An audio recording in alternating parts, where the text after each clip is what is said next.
नमस्कार, मैं हूँ आपके साथ मयंक। देखिए इस वक्त सोशल मीडिया पे एक बयान की बहुत ज़्यादा चर्चा हो रही है, वो है अमेरिका के राष्ट्रपति डोनाल्ड ट्रंप का बयान।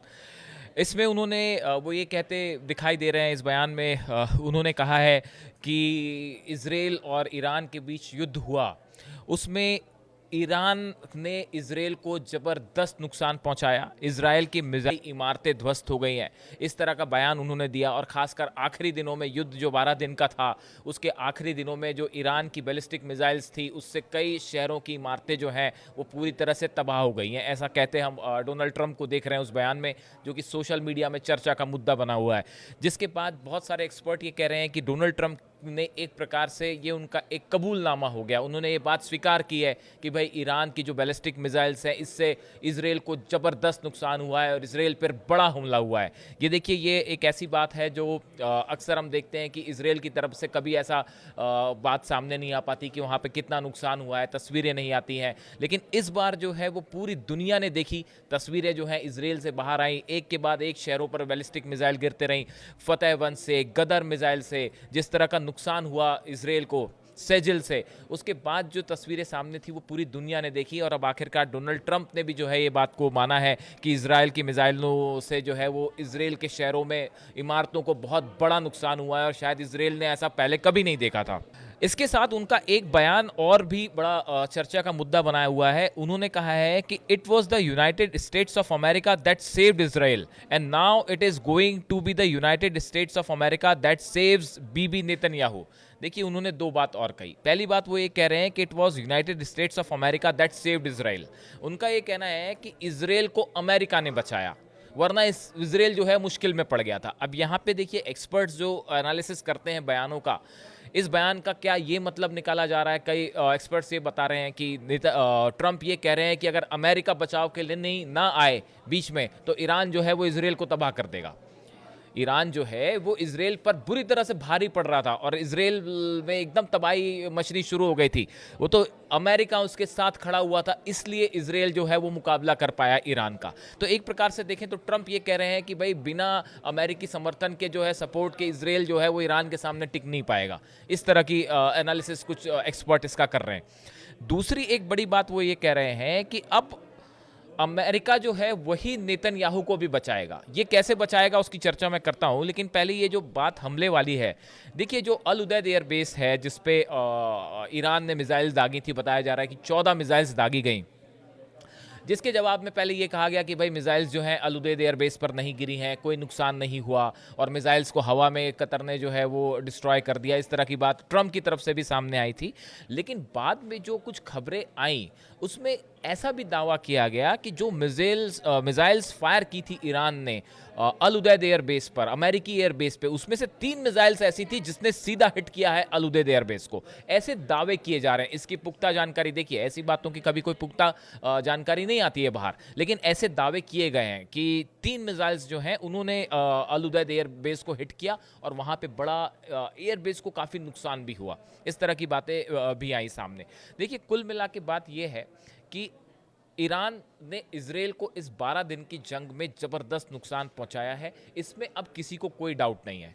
इसीलिए शायद ईरान में इतना बड़ा जश्न भी बना, जिसकी तस्वीरें आपने देखी होगी। अब सवाल है ईरान के न्यूक्लियर प्रोग्राम का। देखिए, न्यूक्लियर प्रोग्राम को लेके जो पहली रिपोर्ट आई डीआईए की, जो पेंटागन की एजेंसी है, उसने कहा कि ज़्यादा नुकसान नहीं हुआ है और कुछ ही महीनों के अंदर ईरान अपना न्यूक्लियर प्रोग्राम फिर से शुरू कर सकता है। जिसके बाद ट्रंप पर सवाल उठने लगे। उसके बाद अब एक सीआईए की नई रिपोर्ट सामने आई है, जिसमें सीआईए जो डायरेक्टर हैं जॉन रेडक्लिफ, उनकी तरफ से कहा गया है कि नहीं, ईरान का परमाणु कार्यक्रम को बड़ा नुकसान हुआ है। देखिए, मैं आपको बताऊं कि एग्जैक्टली ये सीआईए के जो डायरेक्टर हैं जॉन रेडक्लिफ, वो क्या कह रहे हैं। उन्होंने कहा है कि credible intelligence that Iran's nuclear program has been severely damaged. मतलब अब उनका ये कहना है कि भाई प्रोग्राम, जो ईरान का न्यूक्लियर प्रोग्राम है, उसको डैमेज किया गया, ऐसा सीआईए की रिपोर्ट है, डायरेक्टर जो है वो कह रहे हैं, जिसका अब ट्रंप भी हवाला दे रहे हैं कि देखिए ये खबर जो है वो सच्ची है। इस तरह की बात हो रही है। हालांकि ईरान का कहना है कि हमारे न्यूक्लियर प्रोग्राम को कोई खास नुकसान नहीं हुआ है और जो नुकसान हुआ है वो तुरंत रिपेयर कर लिया जाएगा। देखिए, जो मोहम्मद इस्लामी है, chief and Iran nuclear program के, इन्होंने कहा है, इनका बयान बयान सामने आया है, the plan is to prevent interruptions in the process of production and the services. इन्होंने कहा है कि ईरान के न्यूक्लियर प्रोग्राम में जो भी इंटरप्शन हुआ अमेरिकी हमले के कारण, जो भी उसमें बाधा आई, उसको फौरन दूर कर लिया जाएगा और फिर ईरान अपना प्रोडक्शन फिर से शुरू कर देगा। यानी देखिए, ईरान जिस बात को पहले दिन से कह रहा था कि हमारा राइट है न्यूक्लियर एनरिचमेंट और हम उसको किसी सूरत में नहीं रोकेंगे, अब फिर से वो बात शुरू हो गई है कि ईरान की तरफ से कहा गया है कि हम उसको फिर से शुरू करेंगे। ये मोहम्मद इस्लामी जो उनके ईरान के न्यूक्लियर चीफ हैं, उनका ये कहना है। ऐसे में ट्रंप की तरफ से एक बड़ी बात और कही गई है कि अगले चंद दिनों में ईरान से फिर न्यूक्लियर टॉक शुरू हो सकती है। तो देखिए, अब सवाल ये उठता है कि क्या जो मिशन इजराइल और अमेरिका का था न्यूक्लियर कार्यक्रम को रोकने का, तबाह करने का, क्या वो फेल हो चुका है? क्या बात अब फिर न्यूक्लियर टॉक पे बात वहीं से शुरू हो गई जहां से बात शुरू हुई थी, बात फिर वहीं पहुंच गई? इसका मतलब क्या अमेरिका और इजराइल का मिशन फेल रहा?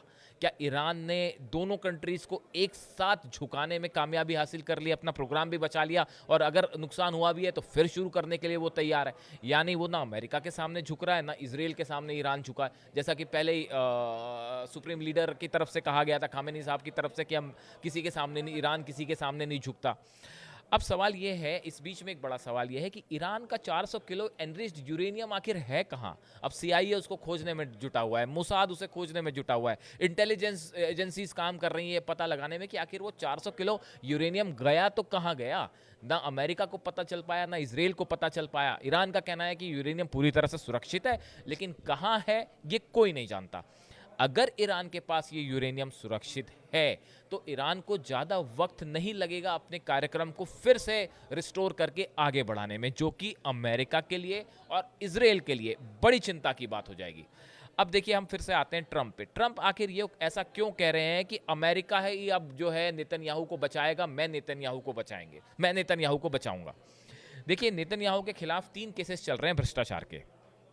नेतन्याहू और उनकी पत्नी जो है सारा पर राजनीतिक लाभ, मतलब पॉलिटिकल, उन्होंने फ़ायदा उठाया अपनी पोजीशन का, इस तरह के आरोप लगे हैं उनके ऊपर। कहा गया है कि अरबपतियों से उन्होंने $2,60,000 से ज़्यादा के लग्जरी सामान, जिसमें सिगार हैं, गहने होते हैं, ज्वेलरी है, शैंपेन है, इस तरह की कई महंगे महंगे आइटम्स उन्होंने खरीदे हैं। $2,60,000, आप सोचिए उसके। इसी तरह के आरोप उनके ऊपर लगे हुए हैं कि 2 अन्य मामलों में, जिसमें उन्होंने कहा गया है कि इजरायली मीडिया हाउस को अपने फेवर में खबरें दिखाने के लिए उन्होंने उन पर दबाव डाला। ऐसे 2 केसेस और हैं। तो ये जो भ्रष्टाचार के आरोप हैं, इनको लेकर ट्रंप एड्रेस कर रहे थे। उन्होंने कहा कि ये आरोप गलत है। ट्रंप नेचुरली ये कहेंगे कि भाई नेतन्याहू पे जो आरोप लग रहे हैं वो गलत है और मैं उनके साथ हूँ, हम उन्हें बचाएंगे। तो देखिए, अब सवाल यह है कि ट्रंप नेतन्याहू को कैसे बचाएंगे।